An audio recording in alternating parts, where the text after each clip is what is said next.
Bismillahirrahmanirrahim. Assalamualaikum warahmatullahi wabarakatuh.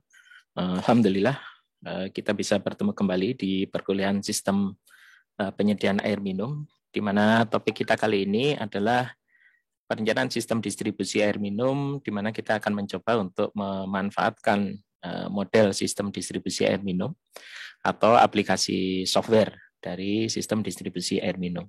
Nah, pertemuan ini sebagai awal nantinya dan akan dilanjutkan dengan tentir untuk aplikasi model ya, untuk aplikasi model baik terkait dengan teori maupun nanti dengan aplikasi pada tugas besar.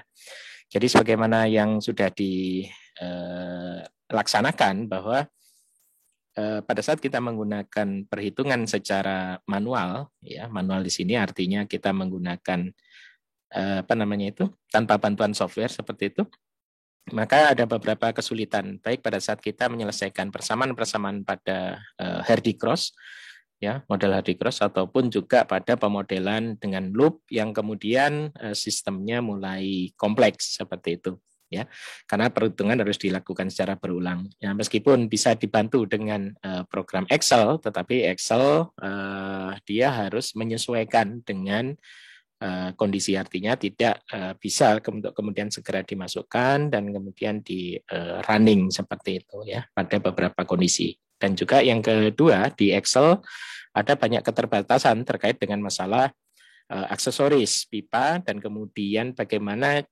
memodelkan kondisi yang real di lapangan. Misalnya saja bagaimana kondisi kecepatan maupun tekanan, ya, sisa klor misalnya saja terkait dengan fluktuasi pemakaian jam-jaman misalnya atau harian. Nah, di sini kita memerlukan satu model ya. Nah, model ini kita tidak belajar nanti yang mendalam ya sampai model bagaimana membuat model distribusi dengan model matematis misalnya saja, tetapi yang kita gunakan sudah pada bentuk yang tinggal pakai ya, artinya kita pakai software aplikasi distribusi. Apabila kita ingin utak-atik sendiri, misalnya bikin model sendiri, itu sebenarnya sangat mungkin sekali ya. Misalnya saja program EPANET ini untuk source code dari programnya ya, itu sebenarnya terbuka, artinya bisa kita manfaatkan untuk kita membuat program versi kita sendiri. Tetapi tentunya di sini membutuhkan satu ketekunan ya, karena kita harus menguasai bahasa program dan kemudian memahami logika apa yang digunakan dalam program ini. Nah, tentunya lebih mudah bagi kita untuk menggunakan yang sudah jadi. Jadi apa yang disebut dengan sistem distribusi, model sistem distribusi. Jadi model itu suatu bentuk simulasi dengan menggunakan proses perhitungan matematis yang akan menggambarkan kondisi dari satu sistem mendekati kondisi yang sebenarnya. Nah, di sini yang perlu kita titik tekankan adalah mendekati. Mendekati di sini artinya tentunya ini tidak akan sama dengan kondisi nyata, tetapi hanya mendekati dengan adanya penyederhanaan-penyederhanaan. Sedangkan pemodelan sistem distribusi, kita berusaha menuangkan sistem distribusi yang ada di lapangan ke dalam satu bentuk grafis. Perhitungan matematis berbagai komponen yang berpengaruh pada sistem untuk dapat melakukan analisis, perkiraan, dan optimalisasi dari sistem. Ya, artinya kita mencoba dari data-data primer yang ada di lapangan, data debit, kemudian data hasil pengukuran lapangan, elevasi misalnya, data mengenai jenis pipa yang dapat kita gunakan. Nah, ini kita masukkan ke dalam program yang kita gunakan, sehingga dari sana kita mendapatkan gambaran nantinya seperti apa sistem itu, dan dari sini kita bisa membuat suatu skenario-skenario ya, baik skenario itu secara teknis bisa memenuhi ataupun secara skenario nanti biaya misalnya, penggunaan bahan yang lebih hemat dan seterusnya. Jadi ada banyak yang bisa kita perhatikan nanti dari satu model, dan ini akan sangat membantu kita terutama dalam seksi waktu ya, waktu pengerjaan. Nah, model distribusi akan sangat membantu, tadi disebutkan, memperkirakan respon sistem distribusi yang ada terhadap satu kondisi yang cukup luas. Dua, dapat dilakukan antisipasi terhadap kondisi-kondisi yang nantinya terjadi pada satu sistem, baik sistem yang telah ada maupun yang direncanakan, baik existing maupun nanti apabila existing itu ditambah dengan perencanaan kita, bagaimana kemudian respon dari dari sistem ini ya terhadap inputan baru. Kemudian mempermudah kita dalam melakukan evaluasi dan pengembangan sistem jaringan, kemudian mempermudah dalam pembuatan zona-zona pelayanan didasarkan pada kondisi-kondisi tertentu yang akan lebih mudah diperhitungkan dengan adanya model jaringan distribusi yang akan kita buat ya. Jadi fungsi hampir semuanya adalah fungsi-fungsi untuk mempermudah kita di dalam aplikasinya. Tujuan dari sebuah sistem model sistem distribusi adalah satu sebagai rencana induk jangka panjang termasuk pengembangan dan rehabilitasi. Kita ingat misalnya di dalam master plan air minum ini jangka waktunya adalah 20 tahun. Di dalam 20 tahun itu akan banyak hal yang terjadi sehingga kita harus mengacu dokumen lain misalnya rencana tata ruang wilayah. Dengan pengembangan wilayah itu kita bisa memodelkan nantinya untuk penyediaan air minum ya. Ini perpipanya harus seperti apa agar menjangkau sebagian besar dari perkotaan. Nah, ini otomatis karena mengacu pada dokumen rencana tata ruang wilayah dan ada kemungkinan RT RW itu bisa berubah, maka ini juga bisa dievaluasi ya. Waktu evaluasinya paling tidak tiap 5 tahun sekali. Kemudian sebagai studi pengamanan kebakaran. Nah, ini sekarang ini banyak sekali terjadi kebakaran dan andalan utamanya adalah pada pemadam kebakaran ya yang datang pada lokasi. Padahal harusnya untuk satu kota itu ada hidran-hidran yang dia merupakan satu kesatuan yang tidak bisa dipisahkan dari sistem distribusi air minum. Kemudian pada pengontrolan kualitas air, ya kita bisa memodelkan misalnya setelah jarak sekian atau setelah time travel sekian, misalnya seperti apa kondisi sisa klornya misalnya, apakah perlu reklorinasi ataukah tidak perlu dan seterusnya.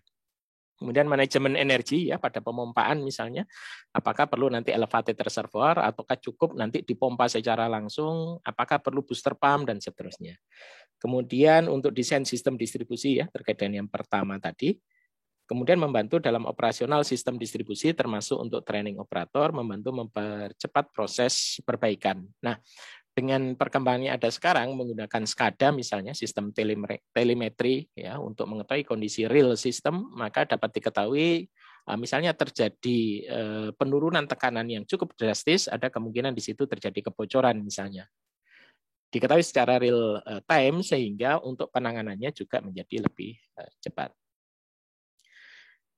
Oke, di sini ada tahapan proses pemodelan sistem distribusi secara umum ya. Ini karena secara umum nantinya software itu ada yang gratis, ada yang berbayar. Nah, ini tentunya berpengaruh pada fitur-fitur yang juga disediakan. Ya. Apabila kita punya banyak pilihan untuk software misalnya saja, maka kita bisa melihat seperti ini tahapan untuk proses pemodelan sistem distribusinya. Ya. Misalnya di sini mulai dari pemilihan program atau software. Kalau kita sudah memilih yang gratis misalnya, maka kita mempelajari program tersebut, kemudian menjalankan dengan contoh-contoh. Kemudian ada data tekanan, ya. Kemudian memeriksa dan pengujian data tekanan, ada inputan data tekanan, kemudian menyiapkan peta, ya. Peta-peta ini sangat penting. Dan skalanya ya memang skala yang besar, bukan skala yang kecil ya, yang kita inginkan. Sama melakukan pendataan peta dan skalaan, plot pada peta, pemasukan data. Ya, jadi pada bagian akhir ini adalah input data ya, sama data kebutuhan air, identifikasi katup-katup, kemudian pengumpulan data lapangan. Ini kalau ada existing, kondisi existing. Ya, dilakukan prosedur untuk pengolahan datanya, ya, pemasukan data, terus kemudian dikalibrasi. Ya, apabila sudah dikalibrasi ada kekurangan data, maka ini perlu rencana alternatif di sini. Ada perlu rencana-rencana alternatif. Setelah itu model bisa dimanfaatkan, kita bisa menghasilkan model nanti ya. Model ini mungkin perlu perbaikan di dalam mungkin inputan ini ya. Terus kemudian yang tidak kalah penting adalah penyimpanan data. Karena data dalam bentuk soft itu seringkali kalau kemudian terjadi kerusakan pada hard disk misalnya, data tidak terbackup, maka ini bisa hilang.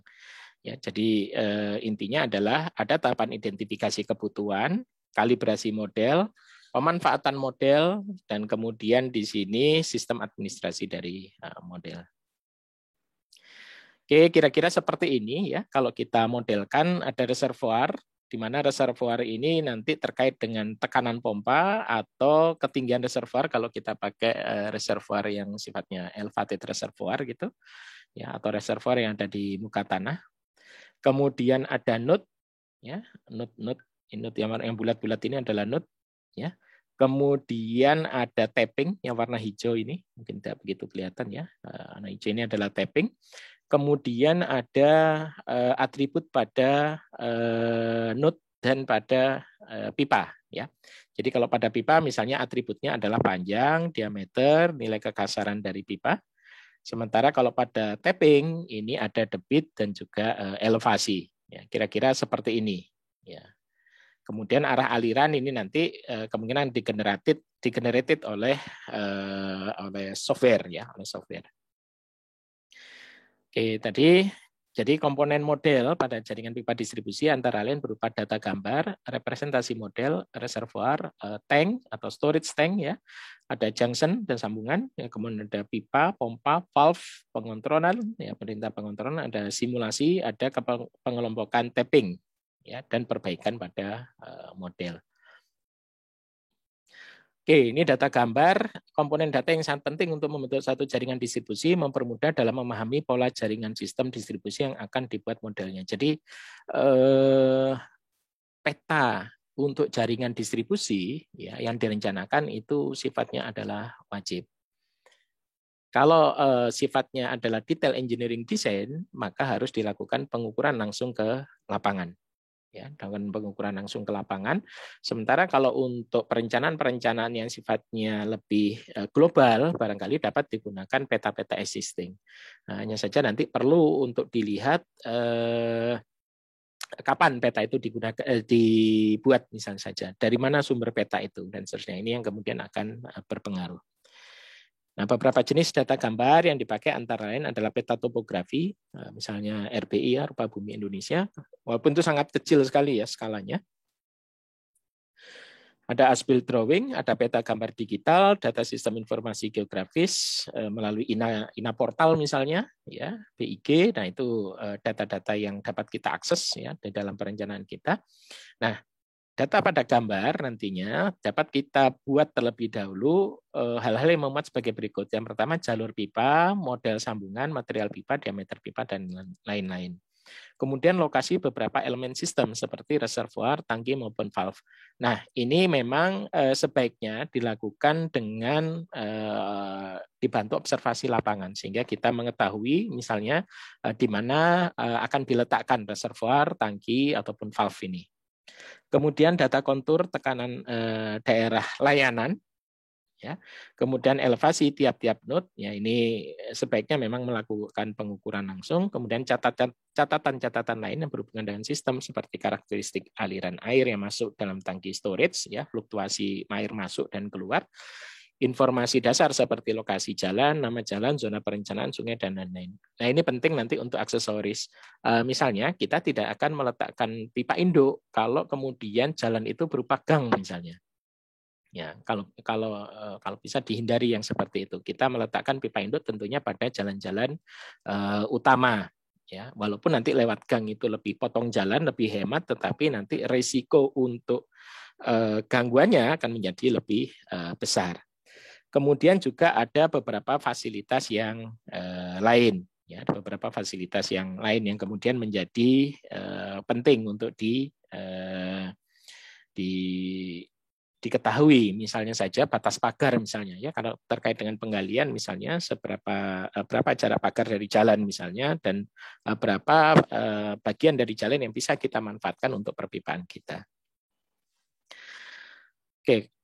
Representasi model, jadi di sini representasi model merupakan pengkajian terhadap data-data yang didapat, terutama pada data gambar, memberikan identifikasi terhadap data gambar yang ada dengan pemberian nama atau labeling masing-masing komponen yang akan mempermudah kita dalam melakukan identifikasi ulang dalam pemodelan. Oke, secara umum mungkin pada saat kita memanfaatkan model di awal, penamaan node ini kadang-kadang ya kita beri nama 1, 2, 3 misalnya, atau pipa, kalau di pipa 1, 2, 3.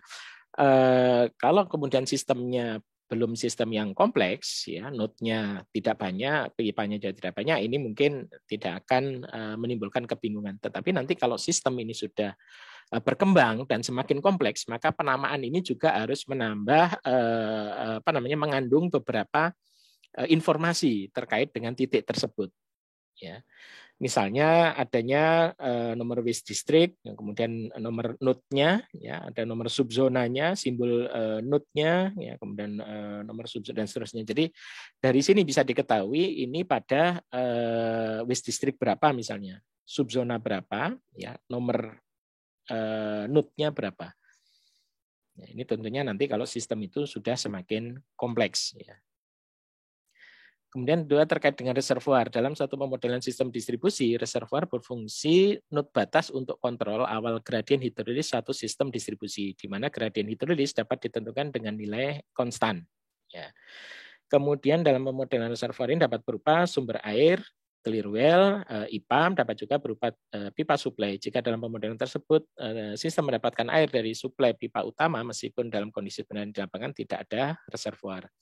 Dalam hal ini, reservoir berfungsi sebagai titik acuan untuk mengontrol tekanan di dalam sistem. Ya, jadi bisa melalui elevasi maupun melalui tekanan pada pompa misalnya. Oke, kemudian ada tangki atau storage tank. Dalam satu pemodelan, storage tank ini juga berfungsi sebagai node batas. Ya. Namun yang membedakan dengan reservoir adalah hidrolik grade line yang terjadi di dalam tangki ini berfluktuasi tergantung keluar masuknya air. Ya, sehingga volume storage tangki ini umumnya terbatas. Pada kondisi tertentu tangki ini dapat berisi penuh dan dapat kosong sama sekali. Ya. Jadi bedanya kalau reservoir tadi itu HGL-nya tetap, sementara kalau pada tangki maka HGL-nya bisa berubah-ubah tergantung dari kapasitas tangki. Ya, ini misalnya ya ada titik elevasi, ini levelnya, ini elevasi. Jadi level itu dari datumnya, dari titik nolnya di dasar dari reservoir, sementara kalau elevasi tergantung dari titik mutlak acuan pada pasang surut ya, kalau kita pahami titik nol mutlaknya ya untuk satu lokasi itu diukur dari situ, sehingga ini perlu diperhatikan perbedaan antara elevasi dan level, walaupun secara selisih mungkin tidak berbeda. Misalnya di sini selisih elevasinya adalah 20, di sini juga sama, pasti sama selisihnya semuanya. Hanya saja pada saat kita menggunakan level sebagai elevasi, maka ini menjadi terlalu rendah. Ataupun kalau elevasi digunakan sebagai level, ini juga menjadi terlalu tinggi dalam kasus ini. Sehingga agak berhati-hati mana yang disebut elevasi dan mana yang disebut level. Kemudian ada junction. Ya, jadi titik mewakili kondisi lapangan dibuat dengan pedoman mewakili setiap percabangan pipa. Ya, jadi setiap percabangan pipa seperti ini. Ya, kemudian pada penggantian atau perubahan diameter, junction atau node itu ya istilahnya. Kemudian setiap terdapat tapping. Ya, jadi 3 ini. Setiap percabangan pipa, penggantian diameter, atau setiap terdapat tapping. Oke. Junction merupakan representasi pertemuan penyambungan 2 atau lebih pipa, ya, dengan fitting penyambungannya biasanya. Kemudian komponen terpenting dalam junction adalah elevasi. Penentuan elevasi tiap junction dapat mengikuti pedoman seperti pada gambar. Ya, jadi daerah layanan misalnya tinggi datumnya sekian 110, kemudian elevasi hidran ini turun 975, muka tanah dan seterusnya. Kita agak detail terkait dengan elevasi ini, terutama nanti kalau kita menggunakan gravitasi. Nah, elevasi node di sini, elevasi ini nanti akan berpengaruh terhadap kecukupan tekanan yang tersedia, di mana nantinya akan terlihat pada nilai EGL dan HGL. Elevasi yang tinggi akan memperkecil tekanan yang ada pada titik atau node tersebut. Ya, jadi ini agak hati-hati di dalam terkait elevasi ini ya. Tadi ada level, ada elevasi, dan kedua-duanya berpengaruh sebenarnya pada model distribusi yang kita gunakan. Kemudian ada pipa. Diameter pipa direncanakan mengacu pada standar diameter yang ada. Dan kalau perlu kita mempunyai data semacam karakteristik dari pipa yang ada di pasaran misalnya. Ya, jadi pipa diameter berapa yang ada untuk jenis pipa yang kita gunakan. Kita bisa lihat kembali di materi kita sebelumnya. Kemudian juga nilai kekasaran pipa, ya ini juga penting. Apakah pipa baru atau pipa lama itu memberikan perbedaan. Kemudian panjang pipa, Ya, pembentukan model memerlukan data mengenai panjang pipa yang menghubungkan antar node. Jadi ini panjang pipa total ya, bukan panjang pipa satuan. Nah, nanti satuan perhitungannya adalah pada BOQ. Kemudian, nah kenapa pipa ini penting? Nantinya berpengaruh pada head loss ini ya, pada perhitungan head loss. Head loss nanti dihitung untuk per 10 meter panjang pipa atau per 100 meter panjang pipa dan seterusnya. Ya, kita bisa lihat di situ. Kemudian ada pompa, jadi kinerja pompa dalam menaikkan gradien hidrolis tergantung dari 4 parameter, head atau tekanan, efisiensi, daya, ya, kemudian ada NPSH. Ini sudah dijelaskan di pertemuan sebelumnya. Kemudian data ini memperlihatkan kebutuhan daya pompa agar sistem distribusi dapat berjalan dengan baik. Ya, data yang dimasukkan pada titik ini akan berpengaruh pada semua tekanan pada semua node yang ada pada sistem jaringan distribusi. Kemudian ada valve, ya valve juga bermacam-macam. Ini juga sudah dijelaskan sebelumnya, ya apakah fungsinya isolasi, pengarah, kemudian valve untuk ketinggian, kemudian ada air release valve, ada control valve dan sebagainya. Ya penjelasan tambahnya. Nah kemudian ada pengaturan kontrol. Pengontrolan ini merupakan perintah yang akan kita berikan pada elemen-elemen dalam pemodelan jaringan sistem distribusi. Pengontrolan yang dilakukan didasarkan parameter yang terjadi pada sistem distribusi. Beberapa elemen yang biasa dilakukan pengontrolan adalah pompa, valve dengan parameter yang dipakai adalah tekanan, debit, dan level air. Ya, sebagai contoh, kita akan memberikan perintah dalam pemodelan berupa mematikan pompa saat tekanan pada pipa air mencapai 10 bar atau mematikan pompa ke tangki setelah level air pada tangki mencapai ketinggian tertentu dan pompa akan menyala lagi pada ketinggian tertentu. Ini kelebihan dari model adalah bahwa kita bisa membuat skenario-skenario sebenarnya terkait dengan operasional yang dilakukan pada sistem yang kita punyai. Kemudian tipe simulasi, ada 2 tipe simulasi yang sering digunakan. Yang pertama adalah tipe yang steady state, yang kedua adalah extended period simulation. Pada steady state simulation, perhitungan pemodelan dengan kondisi sistem tetap, baik aliran debit, tekanan, pengompresian pompa, dan posisi valve, di mana diasumsikan batasan kondisi di dalam sistem tidak terjadi perubahan terhadap waktu. Sementara pada extended period simulation, perhitungan dalam model yang mempertimbangkan perubahan dinamis dalam sistem pada jangka waktu tertentu. Ya. Jadi bisa kita lihat kalau kita mengasumsikan tidak banyak perubahan ya kita pakai steady state. Kalau ada banyak perubahan berarti ada di situ extended period simulation ya terkait dengan perubahan waktunya. Kemudian titik yang juga penting dan seringkali menjadi pertanyaan adalah tapping. Jadi tapping ini adalah titik yang mewakili kondisi pengambilan air dari pipa. Ya. Nah, pengambilan ini nanti tentunya mengarah pada untuk pipa sekunder ya ataupun pipa tersier. Jadi kalau pipa kita adalah model kita adalah pipa primer, maka pengambilannya adalah untuk pipa sekunder. Posisi tapping dalam model sistem jaringan dilakukan dengan mengetahui jumlah pelanggan dan posisi atau luas areanya. Nah, sebagai ilustrasi seperti ini bahwa adanya satu tapping, ya ini bisa merepresentasikan suatu wilayah, wilayah tertentu yang akan dilayani oleh tapping ini. Nah, setelah tapping ini mungkin saja ada reservoir, ya, ada tangki, maaf ya, kalau dalam sistem model ini ada tangki yang menjadi pembagi ya untuk area ini. Ya, bisa juga seperti ini atau seperti ini. Jadi tapping itu belum tentu kemudian sesuai dengan arahnya. Ada di sini misalnya untuk area lain. Tidak, tetapi tapping ini bisa area di sekitar pipa induk ini. Ya, ataupun agak jauh juga. Nah, ini kemungkinan tapping pada satu area dengan kondisi jalur pipa dan daerah pelayanan. Nah, ini tahapan dalam menentukan tapping pada model jaringan. Jadi misalnya seperti ini, ya model misalnya lah ini ada satu pemukiman misalnya ya. Ada rumah seperti ini ya, masing-masing kebutuhannya juga ada identifikasinya. Nah, maka kita bisa membuat representasi dari satu area tertentu. Jadi misalnya di sini kita jadikan satu seperti ini ya. Kemudian area ini juga kita jadikan satu, area ini kita jadikan satu, maka di dalam representasi model nanti hanya ada 3 pengambilan. Hanya ada 3 tapping. Pertanyaannya, kenapa kok tidak dibuat satu-satu misalnya tappingnya? Ya sebenarnya bisa saja, tetapi akan menjadi sangat kompleks sekali ya. Ini sistem tersier. bagaimana nanti kalau sistemnya ini sistem yang sifatnya itu baru dari primer, sekunder. Makanya bisa saja kita lakukan secara bertahap, ada di model primernya, kemudian sekundernya kita modelkan ya dari hasil di primer itu, dan seterusnya sampai pada sistem yang terkecil, sistem layanan seperti ini. Nah, tentunya ingat kembali bahwa model tadi adalah penyederhanaan yang merupakan representasi dari kondisi yang kompleks. Dari kondisi nyata, sehingga tidak harus juga dibuat sama persis dengan nyatanya.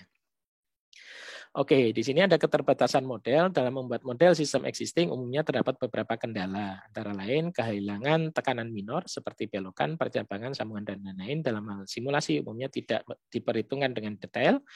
Kebocoran dalam jaringan dianggap tidak ada, kemudian angka kasaran dalam satu ras pipa dianggap sebagai homogen. Ya, lagi-lagi ini karena tadi kita menganggap bahwa model itu sebagai satu penyederhanaan. Nilai hasil simulasi untuk jaringan existing perlu dilakukan kalibrasi dengan melakukan pengukuran di lapangan. Ini kalau dalam kondisi existing, ya, untuk mendapatkan kondisi yang mendekati kondisi lapangan.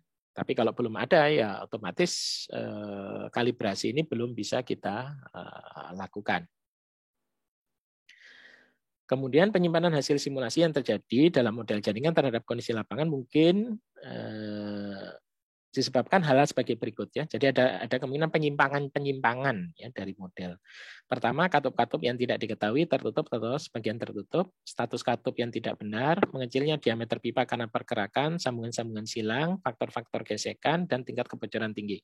Ini terutama kalau sudah ada sistem existing ya. Sudah ada sistem existing, kita coba modelkan, ternyata ada selisih, bukan berarti kemudian sistemnya ya modelnya atau softwarenya yang salah, tetapi barangkali karena informasi dari inputnya itu kurang banyak, ya. Bukan kurang tepat, tetapi kurang banyak. Ada banyak informasi sebenarnya yang ada di lapangan yang kita juga tidak tahu. Misalnya apakah pipa ini terjadi pergerakan atau tidak. Ini kalau tidak dengan membongkar pipa, barangkali kita tidak tahu kondisi pipa yang sebenarnya. Kemudian untuk persiapan pemodelan, peta dan data pipa jaringan distribusi zona atau subzona yang akan dibuat modelnya berupa panjang pipa, diameter pipa, dan jenis pipa. Kemudian data tentang kebutuhan air. Kebutuhan air ini harus dilakukan analisis ya untuk menentukan kelayakan jaringan terhadap debit air yang diperlukan oleh konsumen. Analisis kebutuhan air meliputi perhitungan analisis kebutuhan air jaringan existing, perhitungan analisis kebutuhan air jaringan, dan perencanaan yang terdiri dari existing dan kebutuhan pelanggan baru, serta proyeksi peningkatan pemakaian air.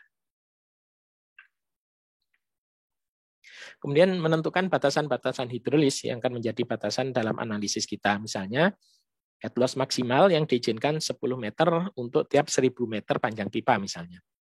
Kecepatan minimum misalnya 0,3 meter per second. Kecepatan maksimum misalnya adalah 3 meter per second, tergantung dari jenis pipa yang kita gunakan. Tekanan maksimum dalam pipa misalnya 3 atmosfer ya. Kembali lagi tergantung dari jenis pipa, dan tekanan minimum dalam pipa adalah setengah atmosfer. Batasan-batasan ini yang akan menjadi acuan kita dalam melakukan suatu evaluasi model jaringan yang kita buat.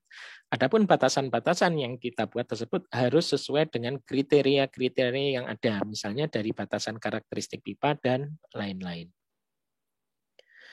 Oke, dari sini kemudian kita bisa melakukan data input, yaitu model jaringan pipa yang kita buat. Model jaringan ini biasanya sesuaikan dengan peta jalan di mana pipa tersebut ditanam. Data pipa seperti panjang pipa, antar node, diameter pipa, dan jenis pipa. Jika diketahui besarnya, koefisien kehilangan tekanan minor juga dapat dimasukkan. Kemudian data node minimal yang harus dimasukkan untuk dapat melakukan evaluasi. Nah, data node minimal ini adalah elevasi node, kebutuhan air pada node tersebut. Ya, jadi ada dua komponen yang harus kita berikan inputnya terlebih dahulu. Berapa elevasi node itu dan berapa kebutuhan air pada node tersebut. Nah, ini model dari jaringan pipa. Sayang sekali ini tidak terlihat ya untuk perpipaannya. Tapi yang jelas di sini yang terlihat adalah notasi node-nya. Ya, ini ada node yang bulat ini, ya, dan nomor node-nya. Kemudian ada arah aliran. Ya, ini ada arah alirannya sebenarnya. Kemudian ada notasi pipanya. Ya, pipanya di sini P90 artinya pipa nomor 90. J misalnya junction nomor 10. Ya, kemudian ada arah alirannya. Nah, sayang sekali di sini kemudian tidak terlihat. Kemudian sebenarnya juga diameternya akan terlihat di sini berdasarkan warna. Sayangnya di sini juga tidak keluar ya untuk ini. Nah, tabulasi tentang data lainnya seperti data pompa, reservoir, tangki valve, kualitas air, dan lain-lain. Sedangkan data lain yang tidak mutlak harus ada dapat dimasukkan ke dalam input. Semakin banyak data input yang dapat kita masukkan dan dipenuhi, semakin baik hasil analisis sistem jaringan yang kita hasilkan. Sebagai contoh data antara lain adalah pembagian zona, umur pipa, dan lain-lain. Data untuk outputnya, summary hasil iterasi perhitungan komputer. Jadi data output itu berasal dari data input yang kita masukkan, kemudian dilakukan perhitungan berulang oleh komputer, ya, sehingga menghasilkan satu model tadi. Kemudian data output berupa kebutuhan air pada saat run, head loss system, kecepatan aliran pada sistem, sisa tekanan air yang ada pada tiap node, dan juga arah aliran. Ya, jadi ini yang kemudian keluar dari hasil running program kita. Ini contoh pemodelan dengan EPANET. Ya. Nah, ini dari hasil pemetaan misalnya saja diketahui ada rencana jalur. Ya. Dari hasil pemetaan kemudian dibuat rencana jalur. Ini adalah sistem existing-nya, kemudian ini adalah rencana-rencana pengembangannya. Ya. Kemudian dilakukan input pada pipa berupa panjang pipa, ya, kemudian diameter pipanya berapa, ini diasumsikan terlebih dahulu, kemudian kekasarannya juga sama, ini pipa baru. Kemudian untuk flow-nya, ya, flow-nya dimasukkan atau debitnya dimasukkan berapa yang mengalir dalam situ. Ya, di sini digunakan pipa PE diameter 250. Oke, kemudian input pada node. Ya, input pada node berupa elevasi, kemudian base demand-nya, ya, pada base demand-nya berapa, kemudian head-nya, ya, kemudian pressure, ya, ada head, ada pressure di sini, ya, kemudian ada sama ya tadi debit inputnya 20 liter per detik, debit outputnya 18,62 liter per detik. Ini perhatikan ada faktor peak di sini 2,5. Nah, perhatikan apakah nanti dimasukkan adalah debit rata-rata atau debit peak-nya. Nah, dari sini nanti setelah kita masukkan inputnya, maka kita bisa lakukan running ini dengan EPANET misalnya. Kita lihat ini head loss-nya ini kecil sekali ya, ini meter per kilometer. Unit head loss-nya yang ini kecil, kemudian di sini agak besar, ya. Sementara yang warna biru ini head loss-nya cukup besar. Kesimpulannya head loss per kilometer masih memenuhi standar atau di bawah 10 km per kilometer panjang pipa, ya, per 1000 meter panjang pipa. Ya, meskipun kemudian ada beberapa titik yang unit head loss-nya cukup besar. Kemudian ada output berupa tekanan. Ya, kalau kita lihat tekanan di sini antara 50 sampai 75, ya, kecuali pada beberapa titik agak turun antara 25 sampai 50. Ya, ini dapat dilihat berapa tekanannya pada node-node ini, ya. Kesimpulannya di sini tekanan masih mencukupi sampai titik terjauh di dalam model. Nah, kemudian dicobakan juga kecepatan. Ya, velocity-nya di sini kalau yang warna hijau ini antara 1 sampai 0,1 sebenarnya cukup kritis karena ada kemungkinan di bawah 3, ya. Kemudian kalau kita lihat ada beberapa titik yang kondisi kecepatannya masih cukup rendah, ya, terutama di bagian selatan. Nah, ini yang nantinya harus ada pengambilan keputusan apa yang harus kita lakukan terhadap kondisi ini. Ini contoh yang lain dengan menggunakan WaterCat, ya, inputnya berupa ini, ya, misalnya pada pipa material, diameter, panjang, kekasaran, dan sebagainya. Kemudian outputnya berupa flow debitnya, ya, velocity, karena hydraulic grade line, pressure, dan seterusnya. Nah, kemudian modelnya menjadi seperti ini. Jadi kalau lebih user friendly, ya, ini WaterCat yang versi lama ini. Ya, ada WaterCat yang versi lebih baru lagi. Sayangnya ini software-nya berbayar, ya. Nah, sehingga nanti kemudian ini input dan output-nya, terus kita bisa kontrol valve-nya seperti apa, ya, discharge berapa dan seterusnya. Jadi informasi ini yang keluar. Nah, kalibrasi model terhadap sistem jaringan sebenarnya di lapangan. Hal ini dilakukan jika kita mau melakukan evaluasi sistem jaringan existing ya. Jadi kalau belum ada existing ya tentunya tidak bisa dilakukan. Sehingga kondisi-kondisi di lapangan dapat kita masukkan dalam perhitungan simulasi yang dibuat. Nilai kalibrasi ini menjadi koefisien perkalian hasil simulasi terhadap nilai yang ada di lapangan. Data kalibrasi yang dapat dibuat antara lain kecepatan aliran, tekanan dalam pipa, dan juga kebutuhan air. Nah, penting untuk diperhatikan, satu, bahwa untuk satu analisis sistem jaringan pada node pressure head, dijadikan acuan untuk menentukan baik tidaknya sistem jaringan yang kita buat. Umumnya untuk sistem distribusi, tekanan pada node untuk titik awal pipa pelayan diasumsikan minimal 10 meter pada saat jam puncak. Nah, silakan nanti dilihat lagi pada kriteria untuk sistem distribusi ya. Sedangkan tekanan maksimum tidak lebih dari 75 meter agar pipa tidak cepat bocor dan aksesoris tidak cepat rusak. Selain itu juga boros energi jika menggunakan pompa untuk tekanannya. Kemudian untuk memenuhi kondisi ini, dalam simulasi kita dapat melakukan trial terhadap tekanan awal dalam sistem atau merubah diameter pipa. Untuk pipa distribusi sekunder dan tersier, tekanan yang paling optimum dalam hal ini adalah 20-30 meter kolom air. Jadi yang perlu diperhatikan di dalam model ini, satu adalah masalah inputan. Sedapat mungkin data-data itu lengkap sebelum kita inputkan. Ya, tergantung dari kebutuhan model. Ya, tadi ada EPANET, ada WaterCat, kemungkinan ada perbedaan terhadap data-data yang dibutuhkan, tapi secara garis besar adalah sama. Yang kedua, bahwa di dalam pembuatan model ini kita tidak bisa katakanlah ya, sekali jalan. Sekali jalan ini ya kalau hanya running perhitungan saja kemungkinan bisa sekali jalan. Tetapi yang kita inginkan sebenarnya dalam model itu adalah bagaimana kita mencoba skenario-skenario. Ini yang lebih penting dari model, lebih dari sekedar alat bantu hitung seperti kalkulator atau Excel. Ya, kita mencoba beberapa skenario, misalnya saja berapa head yang harus kita berikan di awal, aksesoris apa saja yang harus kita pasang misalnya, ya, berapa head pompa dan seterusnya. Ini yang menarik sebenarnya dari model karena mempermudah kita di dalam trial sebenarnya itu. Kalau hanya sekedar sekali jalan one way misalnya, ya selesai. Cuma masalahnya adalah kita tidak bisa menganalisis lebih lanjut, misalnya terkait dengan optimalisasi pipa, terkait kemudian juga dengan berapa biaya yang lebih murah, terkait dengan apa distribusi, berapa tekanan yang kemudian optimum dan stresnya ini kita tidak bisa dapatkan kalau hanya sekali jalan. Kemudian yang kedua, ya, untuk satu analisis sistem jaringan pada pipa, pressure pipe head loss dan velocity harus diperhatikan. Diusahakan agar head loss yang terjadi dalam pipa tidak terlalu besar, sehingga galangan tekanan juga dapat dijaga. Demikian juga kecepatan harus dijaga agar tidak kurang dari 0,3 meter per detik untuk menghindari terjadinya sedimentasi.